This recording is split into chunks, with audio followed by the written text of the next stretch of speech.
Hello everybody. Thank you for coming back, and this time we're going to talk about lawyers and legal advice.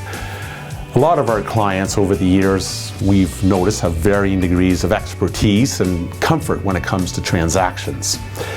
Now, often they're entrepreneurs who've had to live through the ups and downs of the cycle of business, and they've been successful partly because they conserve cash and they look at creative ways to do things more efficiently.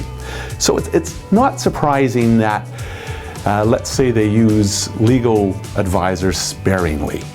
Often the hourly rate of their advisors is a fraction of maybe what they pay their typical employee. So when is it that you should bring legal advisors into your business? Well, usually sooner than later.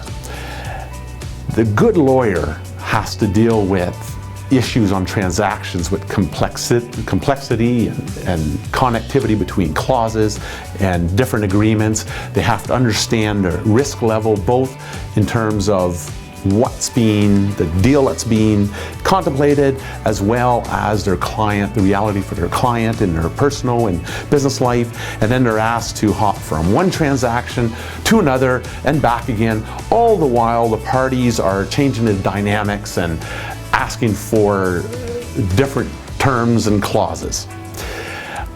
It requires intense concentration, and in fact, it's a brain-numbing exercise. I recall when I was doing infrastructure financing, we would have agreements that ran thousands of pages with addendums, and it really gave me a sense of the risk that was involved in all of these and how changing one clause on page 35 might affect clause on page 520.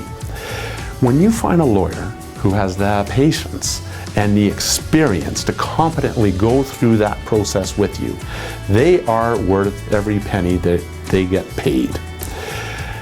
So while it may seem fiscally prudent to minimize how much you use your legal advisor in these complicated transactions, it might end up being far more expensive once you find out later on you're trying to act on ill-conceived or ill-drafted agreements.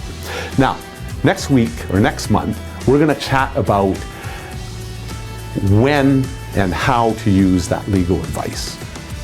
See you next time. Thanks.